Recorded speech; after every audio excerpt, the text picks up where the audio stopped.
face, and the things of earth will grow strangely dim in the light of His glory and grace.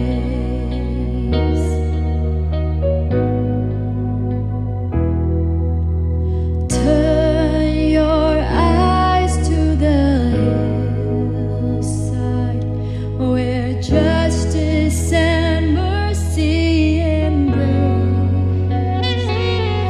There the Son of God gave His life for us, and our measureless debt was erased. Jesus, to You we lift our eyes. Jesus, our glory and our pride. We adore You, behold You, our Savior ever true. Oh Jesus, we turn our eyes to You.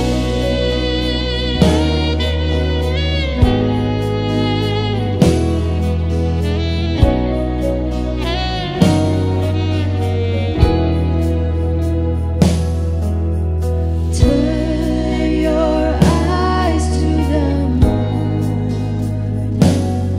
and see Christ the Lion awake. What a glorious dawn! Fear of death is gone, for we carry His life in our veins. Jesus, to You we lift our eyes. Jesus, our glory and our pride. We adore You, behold You, our Savior ever true.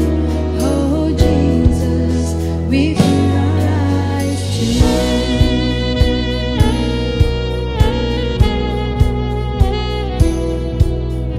Turn your eyes to the heavens. Our King will return for His own. Every knee will bow, every tongue will shout, all glory to Jesus alone. Jesus, to You we lift our eyes. Jesus, our glory and our pride.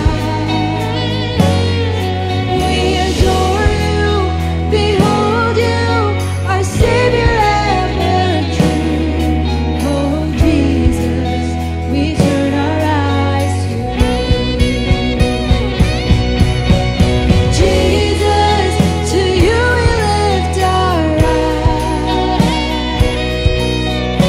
Jesus, our glory and our pride.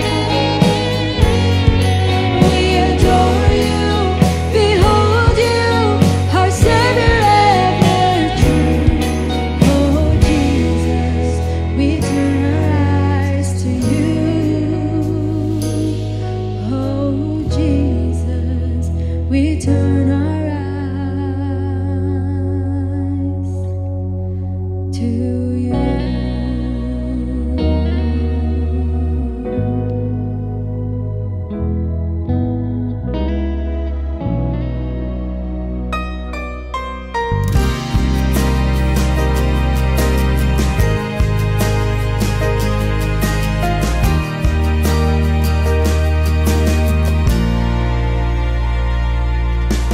Christ is my reward and all of my devotion.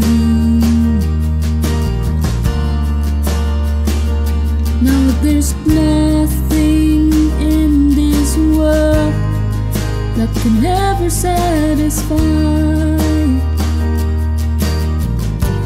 Through every trial, my soul will sing.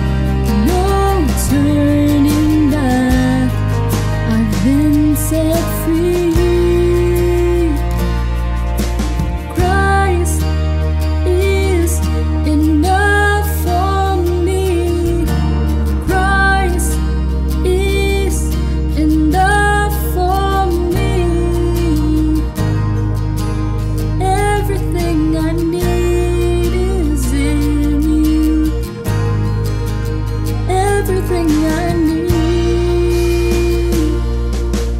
Christ, my all in all, joy of my salvation. And this hope will never fail. Heaven is our home. Through every storm, my soul will sing. Jesus is here. To God be the glory. Christ is enough for me. Christ is enough for me. Everything I need is in you. Everything I need. I have decided to follow Jesus. No turning back. No turning back. The cross before me, the world behind me. No turning back, no turning back. I have decided to follow Jesus. No turning back, no turning back. The cross before me, the world behind me. No turning back, no turning back.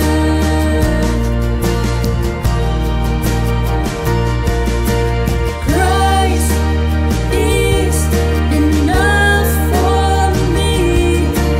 Christ is enough for me.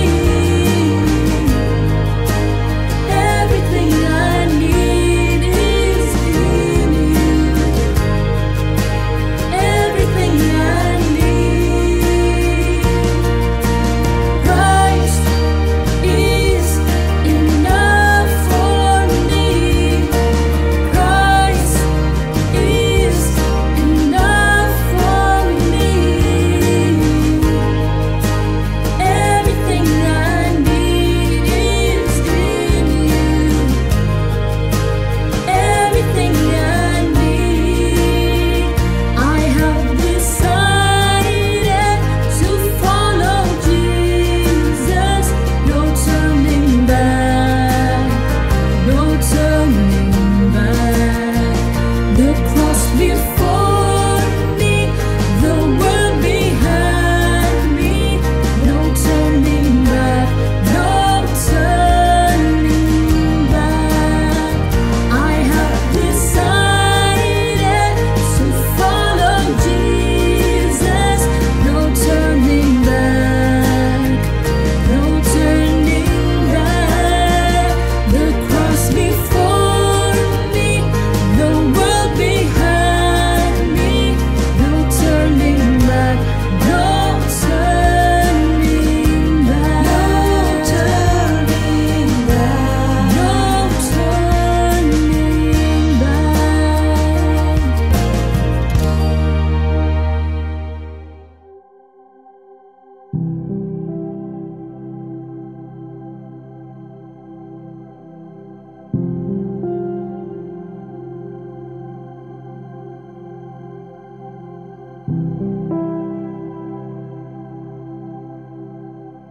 Salam Bapak Ibu semua, kita sampai kepada minggu ketiga bulan April, tanggal 16 April 2023, dan kita masih melanjutkan seri Kekristenan vs Berhala Amerika. Hari ini saya akan membahas bagian kedua dari seri ini tentang ketamakan. Dari Kolose pasal 3 ayat 1-5, dan saya akan bacakan ayat 5 untuk kita semua. Karena itu matikanlah dalam dirimu segala sesuatu yang duniawi, yaitu percabulan, kenajisan, hawa nafsu, nafsu jahat, dan juga keserakahan yang sama dengan penyembahan berhala. Mari kita berdoa. sebelum bagian firman Tuhan ini saya uraikan.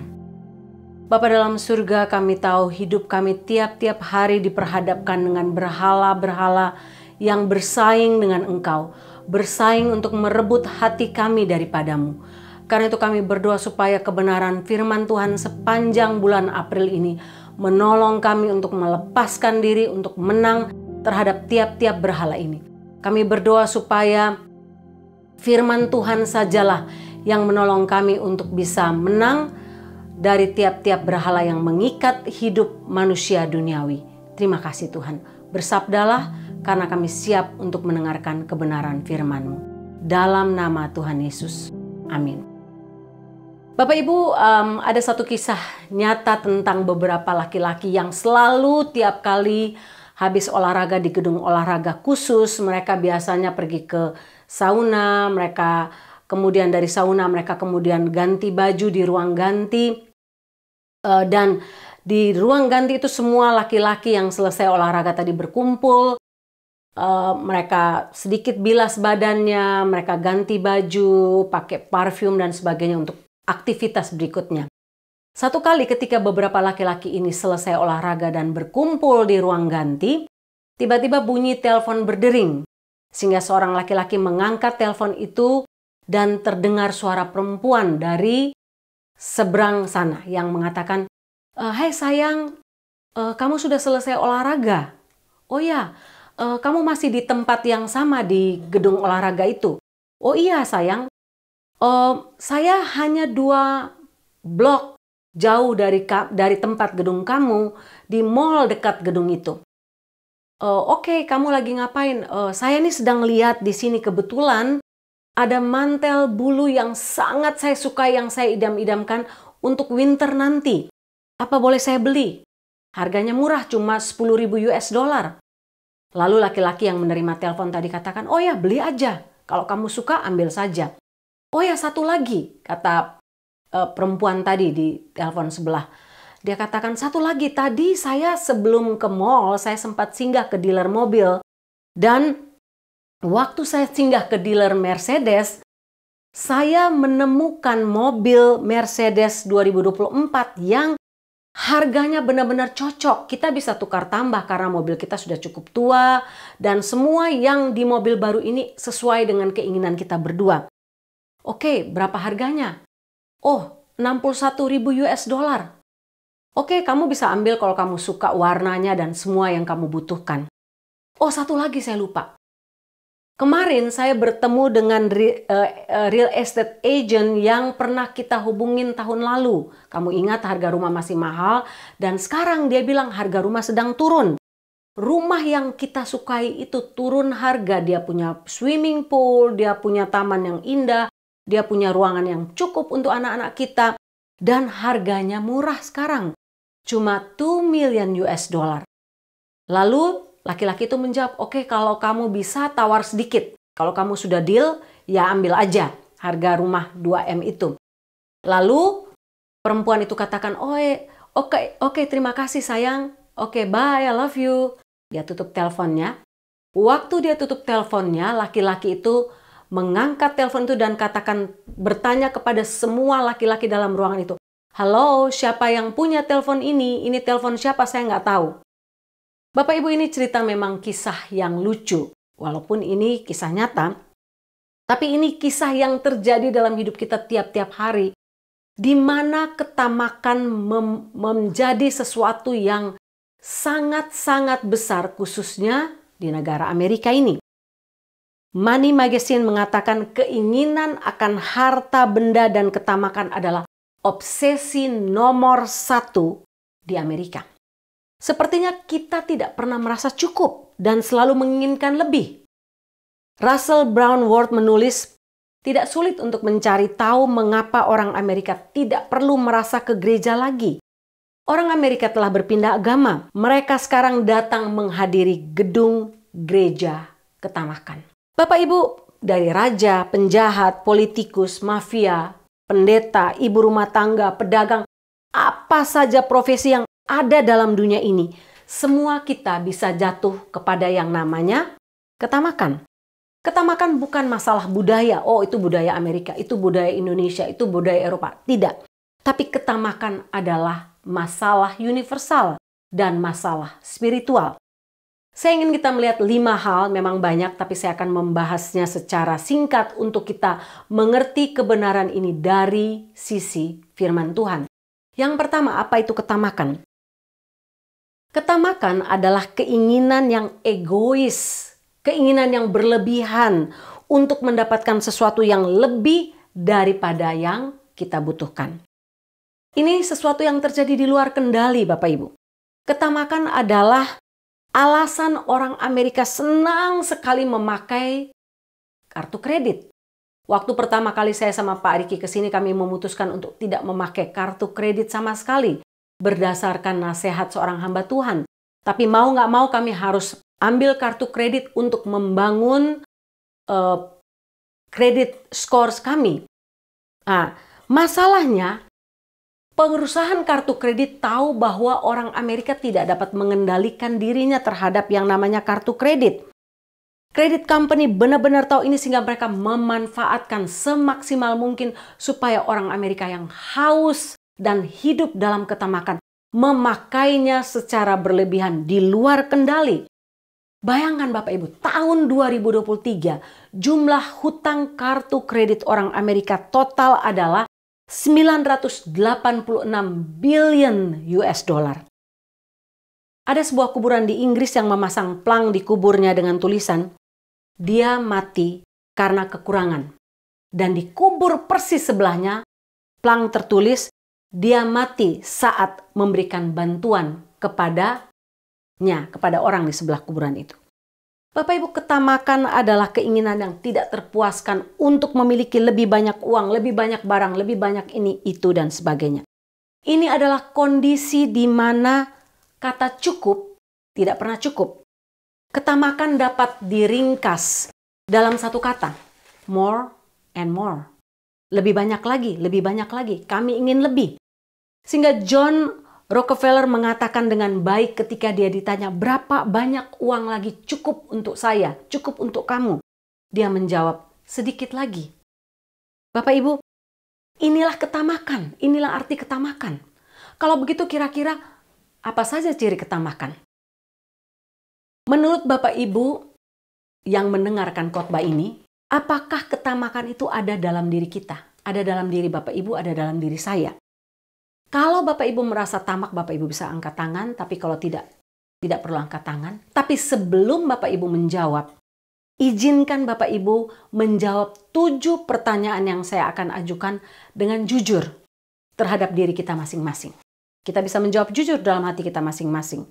Yang pertama, apakah Bapak, Ibu, dan saya pernah memakai cara yang ilegal, yang tidak sah, yang tidak benar, yang tidak jujur, untuk memperoleh sesuatu, misalnya mengisi bensin memakai kartu kredit kantor, bukan untuk urusan kantor, tapi untuk urusan pribadi, atau memakai barang kantor untuk urusan pribadi. Yang kedua, pernahkah Bapak Ibu lebih banyak keluar dari mulut kita tiap-tiap hari sungutan, keluhan, dan bukan ucapan syukur? Yang ketiga, pernahkah Bapak Ibu lebih mementingkan kepentingan materi, keuntungan pribadi, lebih daripada karakter? Misalnya, saya rela berbohong demi saya mendapatkan sesuatu. Saya rela melakukan kecurangan supaya saya memperoleh keuntungan dan sebagainya. Yang berikut, yang keempat. Pernahkah Bapak Ibu secara finansial, ketika kita merasa makin banyak berkat, makin banyak kita memiliki uang dan sebagainya, tapi kehidupan rohani kita makin menurun, makin merosot. Kita tidak lagi sedekat dengan Tuhan seperti sebelumnya. Yang berikut, pernahkah kita memperlakukan mereka yang punya uang banyak lebih spesial dari mereka yang punya uang sedikit? Yang berikut, yang keenam, pernahkah kita menginginkan apa yang menjadi milik orang lain untuk menjadi milik kita? Mulai dari bajunya, barangnya, rumahnya, mobilnya, keluarganya, karirnya, semua barang orang lain kita ingin menjadi milik kita. Dan yang ketujuh, pernahkah kita tega menyakiti dan merugikan orang lain demi mendapatkan sesuatu yang merupakan kepentingan pribadi kita? Bapak Ibu bisa menjawab 7 pertanyaan ini, dan kalau Bapak Ibu mendapati 1, 2, 3, atau ketujuh-tujuhnya ada dalam diri kita, itu berarti kita sebenarnya adalah orang yang tamak, orang yang serakah, orang yang harusnya mendengar khotbah ini dan bertobat dari bagian ini. Kita mungkin berpikir bahwa ketamakan itu masalah orang kaya. Tapi ternyata tidak, Bapak Ibu. Ketamakan bukan masalah orang kaya, tapi ketamakan adalah masalah semua manusia di seluruh dunia ini. Dan salah satu ciri yang paling menonjol tentang ketamakan adalah dalam hatinya dia selalu berpikir, saya akan lebih berbahagia kalau saya punya sesuatu yang dimiliki oleh si A, si B, si C. Saya akan lebih berbahagia kalau saya punya rumah seperti dia. Kalau saya punya mobil seperti dia. Kalau saya punya tabungan banyak seperti dia. Kalau saya punya pekerjaan seperti dia. Dan sebagainya. Bukan bertambah listnya sesuai dengan urutan yang ada dalam hati kita. Sehingga apakah Bapak Ibu tamak? Jika ya, kira-kira apa akar ketamakan itu? Dari mana ketamakan itu datang dan ada menjadi lebat di dalam hati kita? Mari kita lihat bagian yang ketiga ini. Akar ketamakan. Ketamakan bukan masalah Anda, bukan masalah saya. Tapi sekali lagi saya katakan ketamakan ini masalah universal. Masalah orang di seluruh dunia. Adam dan Hawa memulai kejatuhan mereka di Taman Eden dengan dosa ketamakan. Mereka menerima semua yang terbaik dari Tuhan yang tidak pernah dinikmati oleh manusia manapun di seluruh bumi ini. Yang pernah hidup di seluruh bumi ini dan akan hidup di bumi ini. Tidak pernah. Mereka menerima semua kenyamanan, semua keindahan, semua kemewahan yang semua orang dambakan. Tapi apa? Mereka tamak. Mereka tidak puas dengan apa yang mereka miliki. Mereka ingin lebih. Mereka ingin menjadi sama seperti Tuhan. Itulah sebabnya mereka melanggar perintah Tuhan untuk memakan buah terlarang di tengah-tengah Taman Eden. Sehingga di mana akar ketamakan, Bapak Ibu? Ketamakan merupakan masalah hati. Hati yang belum bertobat, hati yang belum dibaharui oleh Tuhan. Kalau begitu orang bilang, kalau begitu orang yang sudah dalam Tuhan harusnya tidak memiliki ketamakan. Harusnya. Orang yang sudah dalam Tuhan tidak memiliki ketamakan. Tapi kita lihat, banyak orang Kristen justru melakukan apa yang namanya ketamakan. Hidup dalam ketamakan. Mungkin problemnya adalah di sini. Mereka belum pernah mengalami perubahan hidup. Belum pernah born again. Belum pernah lahir baru secara sungguh-sungguh. Sehingga dengan mudah mereka masuk ke dalam dosa ketamakan. Ketamakan adalah hati yang penuh dengan ketidakpuasan akan semua berkat Tuhan. Hati yang penuh dengan rasa cinta akan uang yang merupakan akar segala kejahatan. Hakikat ketamakan adalah lebih mengutamakan harta, uang, materi lebih daripada sang pemberi materi itu, sang pemberi berkat. Saat kita kehilangan pandangan kita terhadap siapa yang memberikan berkat untuk kita, kita sedang menuju kepada jalan atau jurang ketamakan. Banyak yang salah menganggap bahwa ketamakan ini sekali lagi adalah sesuatu yang dilakukan oleh orang kaya. Tapi keserakahan ketamakan tidak selalu ditunjukkan kepada mereka yang kaya. Ketamakan adalah keinginan untuk lebih, dan semua orang dapat melakukan, termasuk orang miskin, orang yang tidak punya. Kebanyakan Bapak Ibu coba tanyakan orang yang bermain lotre, setidak-tidaknya mereka dipengaruhi oleh keinginan untuk menjadi kaya. Itulah ketamakan. Karena ketamakan mengejar sesuatu yang lebih dan tidak pernah merasa puas dengan apa yang mereka punya. Jika demikian Bapak Ibu, apa kira-kira dampak ketamakan dalam hidup manusia, dalam hidup orang percaya, dalam hidup orang yang mengaku dirinya orang Kristen? Di negara ini, keinginan untuk menghasilkan lebih banyak lagi adalah sesuatu yang dianggap bukan tabu, tetapi sesuatu yang disembah, yang diidolakan oleh bangsa ini, yang diromantisasi oleh bangsa ini. Michael Douglas memainkan peran Gordon Gekko dalam film Wall Street yang pertama, dan dia mengatakan demikian. Ketamakan adalah hal yang baik. Ketamakan adalah hal yang indah dan ketamakan working, ketamakan bekerja. Namun Bapak Ibu, kita telah melihat contoh dalam hidup di sekeliling kita. Mungkin kita pun pernah mengalaminya. Bahwa ketamakan tidak bekerja, ketamakan tidak indah. Ketamakan bukan hal yang baik. Malah menghasilkan kegagalan, kejatuhan, kerusakan, kehancuran, dan hal-hal negatif lainnya. Sehingga dampak ketamakan tidak pernah ada yang baik Bapak Ibu. Kejatuhan WorldCom, kejatuhan Enron, Bernie Madoff, Facebook yang dikalahkan oleh TikTok, Amazon, dan sebagainya. Semuanya dimulai dengan ketamakan. Ketika mereka makin besar, mereka ingin lebih besar lagi, dan mereka ingin lebih besar lagi. Tidak pernah merasa puas. Dan kebanyakan dari kita tidak pernah memikirkan benar-benar dampak ketamakan sampai kita diseret, dipikat, masuk, jatuh ke dalam jurang penderitaan. Baru kita bisa menyadarinya dan akhirnya menjadi marah, tapi sudah terlambat. Ketamakan adalah dosa yang sulit untuk kita lihat dalam diri kita, tapi mudah untuk kita lihat dalam diri orang lain. Kita bisa gampang lihat, oh si A itu tamak, tapi kita tidak bisa melihat diri kita, ketamakan dalam diri kita. Sehingga ada beberapa hal yang saya catat sebagai dampak ketamakan dalam hidup kita. Yang pertama, ketamakan bersifat candu. Candu artinya tidak pernah dapat dipuaskan. Ketamakan ini adalah sesuatu yang dicela, ditegur keras oleh Tuhan Yesus. Karena itu Tuhan Yesus menggambarkan ketika ada orang yang datang bilang, Tuhan bisakah kamu mengatakan kepada saudara saya untuk berbagi warisan dengan saya? Tuhan Yesus memakai gambaran dalam Lukas 12 ayat 13-21. Sebuah perumpamaan tentang orang kaya yang bodoh. Orang kaya yang mendirikan lumbung yang lebih besar dan lebih besar lagi untuk menampung semua harta kekayaannya. Bapak Ibu lihat, ketamakan bersifat candu. Dia ingin lebih lagi. Dia tidak puas dengan apa yang dimilikinya. Tidak akan pernah ada kata puas.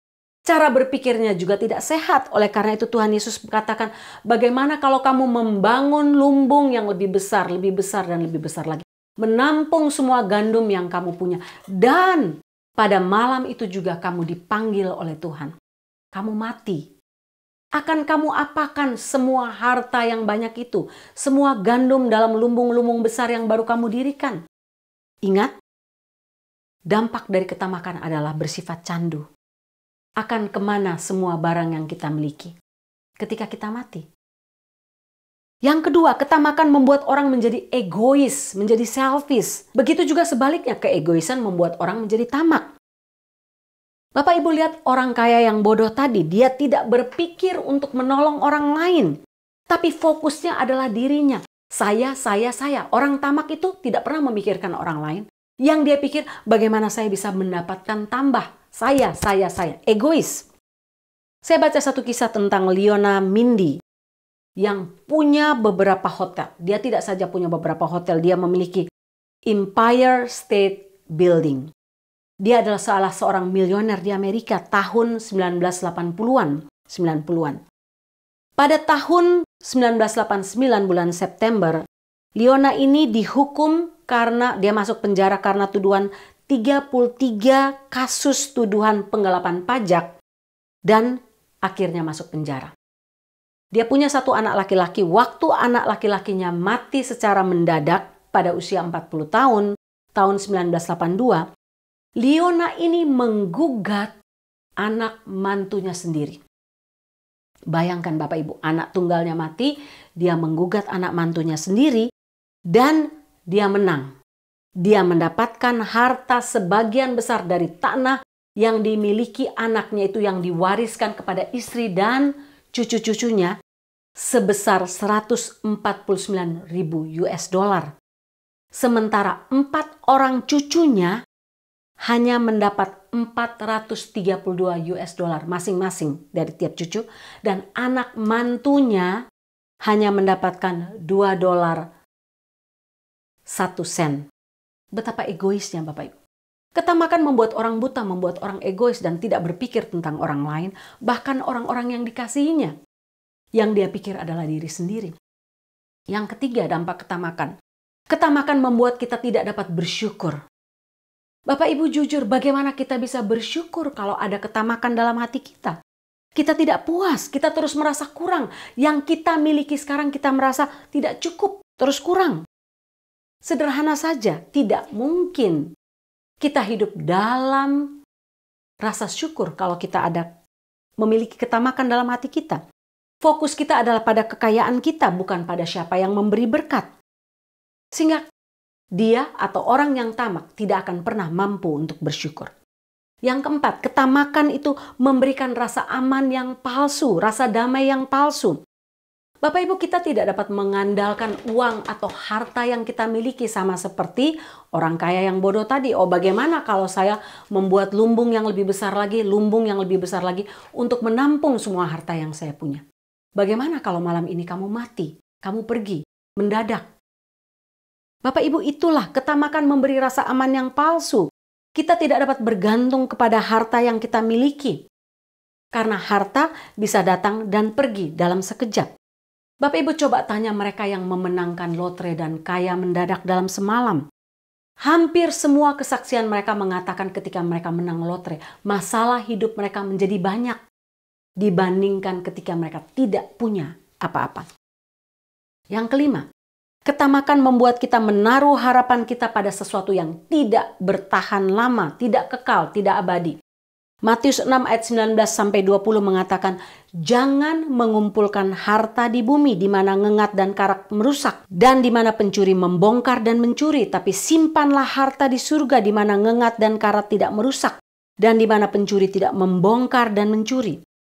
Bapak Ibu, tidak ada satupun materi, harta, benda yang kita kumpulkan dalam dunia ini yang bisa kita bawa mati. Tidak ada. Bahkan baju di badan kita pun yang kita mati, yang dikenakan oleh keluarga kita, ketika kita masuk dalam peti kuburan, tidak dapat kita bawa dalam kekekalan. Semuanya akan dimakan oleh ulat, menjadi usang, layu, lapuk, dan habis. Yang keenam, ketamakan berdampak penolakan terhadap Tuhan, berdampak menolak apa yang Tuhan berikan kepada kita. Dengan kata lain kita katakan, Tuhan, apa yang kamu kasih untuk saya itu tidak cukup. Kita menolak Tuhan sebagai pemberi berkat, itu dampaknya. Pikirkan semua berkat yang Tuhan berikan kepada kita, kita berharap lebih, dan ketika kita tidak mendapatkan apa yang seperti kita inginkan, kita tidak pernah merasa cukup. Kita menolak Tuhan sendiri sebagai pemberi berkat. Yang ketujuh, dampak ketamakan adalah ketamakan dapat menjadi idola Anda, berhala Anda. Kolose 1 ayat 5 tadi katakan, penyembahan ketamakan yang sama dengan penyembahan berhala. Bapak Ibu, memiliki lebih banyak merupakan hal yang lebih penting bagi kita lebih daripada Tuhan. Itulah sulit bagi orang kaya dikatakan untuk masuk dalam kerajaan sorga. Ketamakan membawa kita menyembah harta yang kita miliki dan bukan Tuhan. Lukas 16 ayat 13 mengatakan tidak ada hamba yang dapat melayani dua tuan. Entah dia akan membenci yang satu, mencintai satu lebih dari yang lain, atau berbakti kepada satu lebih daripada yang lain. Kita tidak dapat mengasihi Tuhan dan harta kita pada saat yang bersamaan secara sama, tidak mungkin. Sehingga ketamakan adalah idola kita.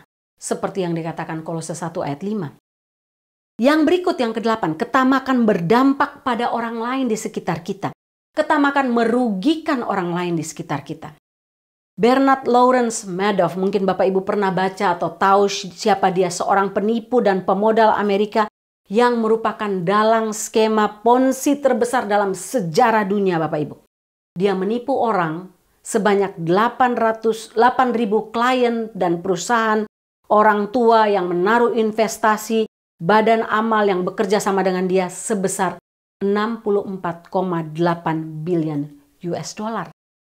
Bapak Ibu bayangkan, orang-orang itu kehilangan semua harta mereka. Ketamakan yang terjadi pada Madoff ini bisa terjadi pada siapa saja. Bahkan terjadi dalam gereja, terjadi dalam hamba-hamba Tuhan yang besar yang menghasilkan uang banyak tapi hidup untuk diri sendiri. Makin kaya mereka, makin tamak mereka. Makin diberkati mereka, mereka makin tidak puas. Mereka menipu orang-orang Kristen, terutama domba-domba muda, domba-domba baru, yang akhirnya kecewa tidak saja kepada para pendeta tapi terhadap Tuhan. Kehilangan iman mereka kepada Tuhan. Sangat menyedihkan sehingga dampak ketamakan ini sangat-sangat merusak dan sangat negatif. Tidak ada satupun ketamakan yang menghasilkan dampak positif, Bapak Ibu. Yang kelima, yang terakhir. Kalau begitu bagaimana untuk kita bisa menang terhadap ketamakan? Apa yang firman Tuhan ajarkan kepada kita untuk menang dari dosa ini? 1 Yohanes 2 ayat 16-17 katakan, sebab semua yang ada di dalam dunia ini, yaitu apa? Keinginan daging, keinginan marta, keangkuhan hidup, bukanlah berasal dari Bapa, melainkan dari dunia. Dan dunia sedang lenyap dengan keinginannya, tetapi orang yang melakukan kehendak Allah tetap hidup selama-lamanya. Bapak Ibu lihat, keinginan daging, keinginan mata, keangkuhan hidup. Semua bicara soal yang namanya ketamakan. Semua bicara soal kedagingan, hidup dalam kedagingan. Kita tidak bisa hidup dalam kedagingan dan melakukan kehendak Allah pada saat bersamaan. Kita tidak bisa hidup dalam ketamakan dan mengatakan, oh saya orang Kristen sejati. Tidak bisa. Sehingga bagaimana menang dari ketamakan? Nggak ada lain Bapak Ibu. Yang paling penting dan merupakan kunci untuk menang dari ketamakan adalah rasa puas. Ketika kita merasa puas dengan semua berkat yang Tuhan berikan kepada kita, maka kita akan merasakan damai dan sukacita sejati yang tidak dapat diberikan oleh harta, tidak dapat diberikan oleh iblis, tidak dapat diberikan oleh dunia ini. Filipi 4 ayat 12 katakan, aku tahu apa itu kekurangan dan aku tahu itu apa itu kelimpahan. Apakah Anda puas dengan semua yang Anda miliki? Bapak Ibu bisa bertanya dalam diri ketika Bapak Ibu sedang mendengarkan khotbah ini. Tuhan, apakah saya puas dengan semua yang sudah Tuhan berikan dalam hidup saya? Bapak Ibu, kalau kita puas dengan semua berkat Tuhan, maka kita akan terhindar dari yang namanya ketamakan. Yang kedua, kita harus menyadari untuk menang dari ketamakan, kita harus menyadari bahwa semua berkat duniawi, materi yang kita terima adalah milik Tuhan, yang dipinjamkan Tuhan sementara untuk kita, supaya kita menjadi pemelihara yang bertanggung jawab terhadap harta benda yang Tuhan berikan kepada kita. Apa artinya? Artinya Tuhan dapat memberi, tapi Tuhan dapat mengambil dalam sekejap. Sehingga kalau kita menyadari bahwa semua ini hanya pinjaman Tuhan untuk kita, kita akan bertanggung jawab untuk memakainya. Ketika semua kebutuhan kita terpenuhi, kita menaruh hati kita, kepentingan kita, harta kita untuk memenuhi kebutuhan orang lain yang membutuhkan. Bagaimana cara berikutnya untuk menang dari ketamakan? Cara berikutnya adalah menghindari godaan. Bapak Ibu ingat apa yang menjadi pemicu ketamakan? Menginginkan lebih, bukan? Saya ingat satu kisah tentang penginjil Billy Sunday yang terkenal. Dia dirundung banyak sekali rumor, banyak sekali skandal dalam hidup pelayanannya. Satu kali dia terbaring di ranjang kematiannya. Billy Graham yang masih muda pada waktu datang mengunjungi dia, menghibur dia, mendoakan dia. Dan Billy Sunday menatap Billy Graham dan katakan begini, Billy, kamu masih muda, tapi jangan pernah kamu mendekati uang. Jangan pernah kamu jatuh cinta kepada uang. Jangan sentuh, jangan hitung, jangan pernah menjadi hamba uang. Hanya itu nasihat saya untuk kamu. Bapak Ibu, hindari godaan. Kita semua lemah terhadap apa yang namanya uang. Karena itu hindari godaan. Seperti doa Bapa kami, jangan membawa kami ke dalam pencobaan, tapi lepaskanlah kami daripada yang jahat.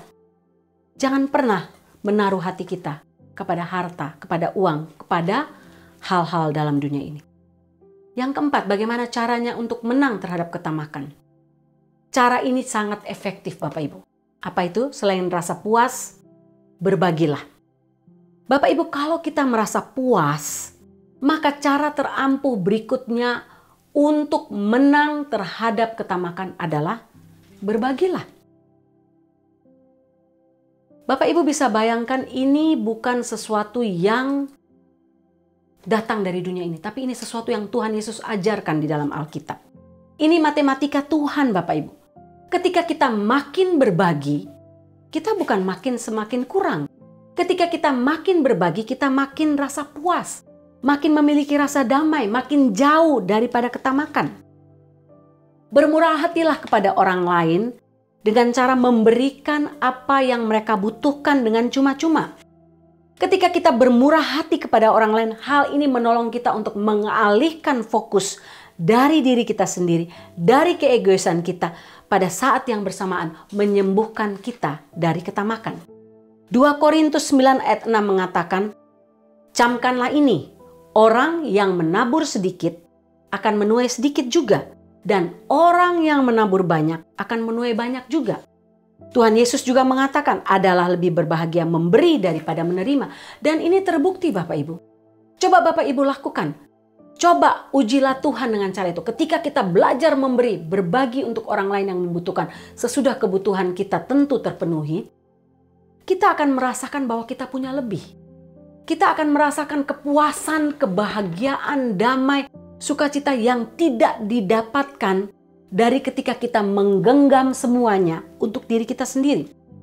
Hasil survei USA Today mengatakan begini, mereka yang memiliki lebih sedikit memberi lebih proporsional, sebaliknya mereka yang memiliki lebih banyak justru memberi lebih sedikit. Mereka yang berpenghasilan kurang dari $50.000 setahun memberikan lebih proporsional daripada semua orang Amerika lainnya. Mereka yang berpenghasilan 50.000 sampai 100.000 setahun memberikan 5,9% dari apa yang mereka miliki.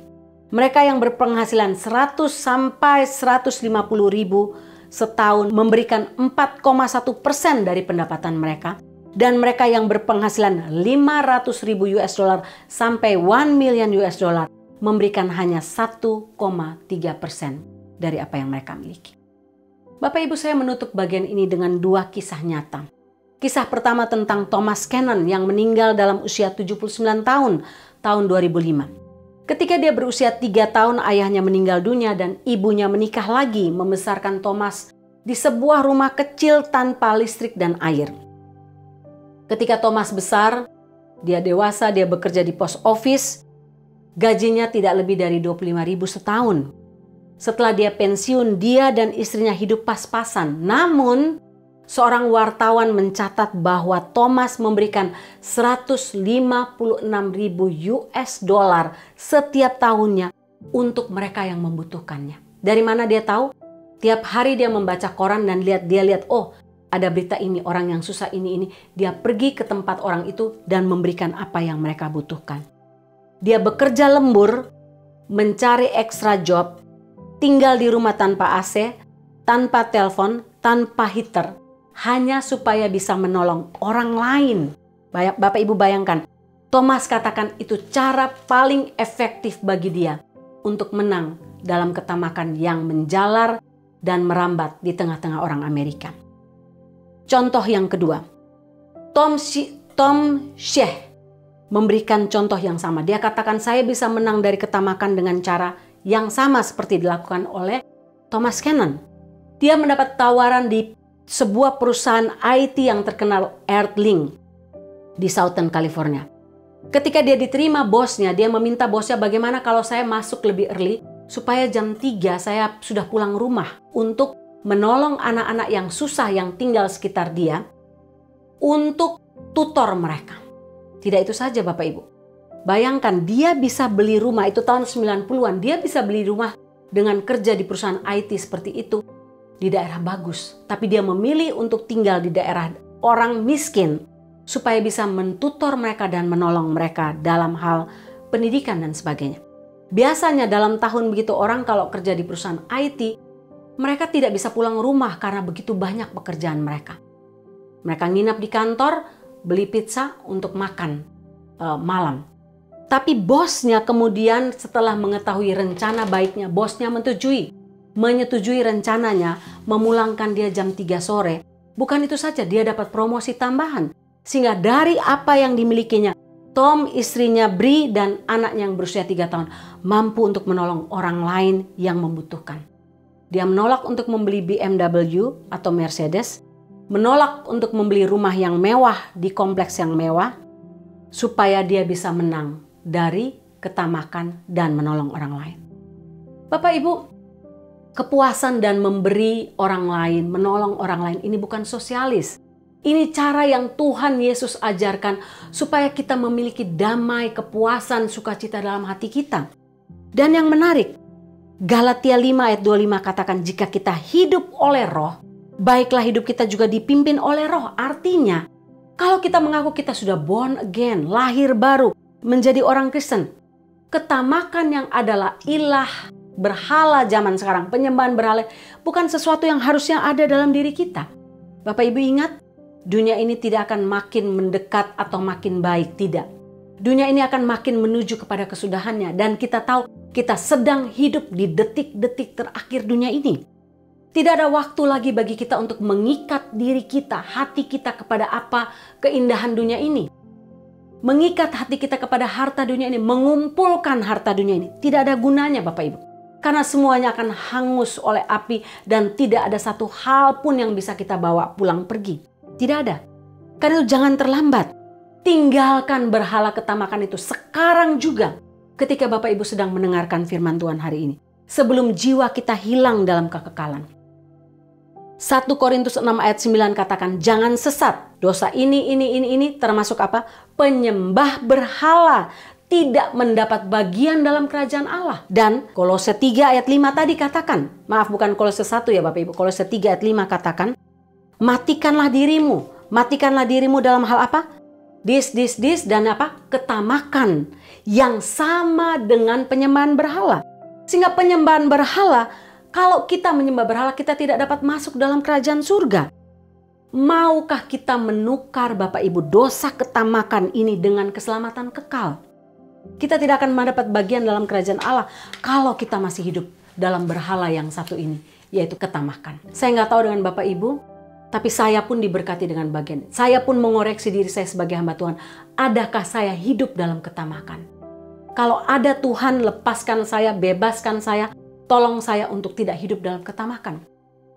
Dan itu yang harus kita semua buat. Tiap hari iblis akan membujuk kita untuk hidup dalam ketamakan, dalam penyembahan berhala ini. Tapi marilah kita menang dengan kekuatan Roh Kudus. Mari kita berdoa.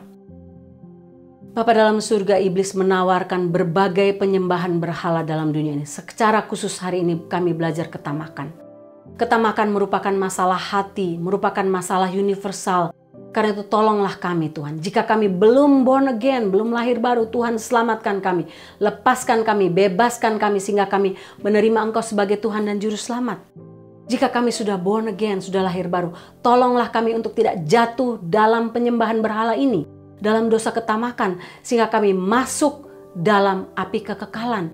Karena kami tidak sungguh-sungguh melakukan kebenaran firman Tuhan. Kami tidak menghasilkan buah roh, buah kemurahan hati karena kami hidup egois, kami hidup selfish, kami hidup untuk diri sendiri, dan kami tidak hidup dalam pengucapan syukur. Tuhan ampuni kami dan Tuhan tolong kami untuk menang tiap-tiap hari dari dosa ini.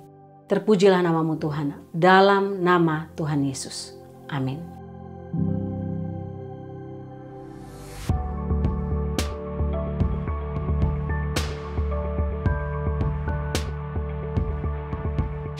Ya Bapak Ibu, kita akan mengakhiri ibadah kita. Untuk Bapak Ibu yang berulang tahun sepanjang minggu ini, selamat ulang tahun. Dan kita akan mengakhiri ibadah kita. Mari kita tundukkan kepala dan kita mengangkat hati kita untuk menerima berkat Tuhan.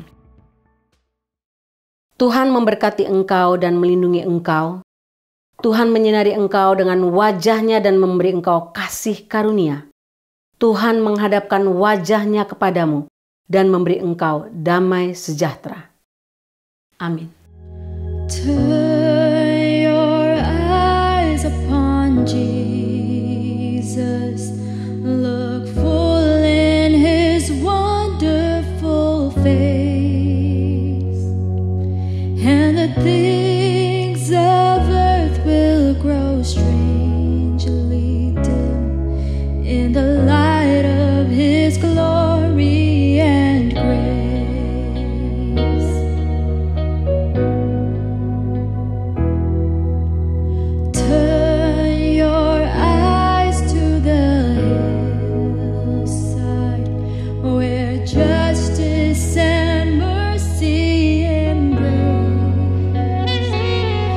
There the Son of God gave his life for us, and our measureless debt was erased. Jesus, to you we lift our eyes. Jesus, our glory and our pride. We adore you, behold you, our Savior ever true. Oh Jesus, we turn our eyes to you.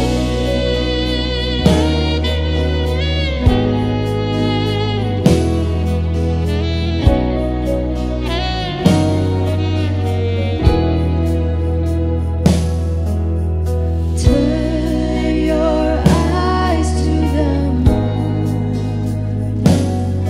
and see Christ the Lion awake. What a glorious dawn! Fear of death is gone, for we carry His life in our veins.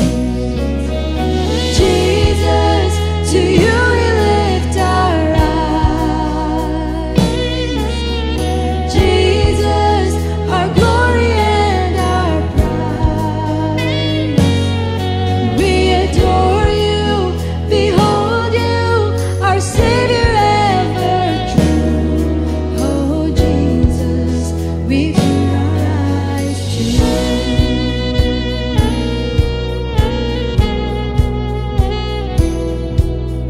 Turn your eyes to the heavens. Our King will return for his own. Every knee will bow, every tongue will shout, all glory to Jesus alone. Jesus, to you we lift our eyes. Jesus, our glory and our pride.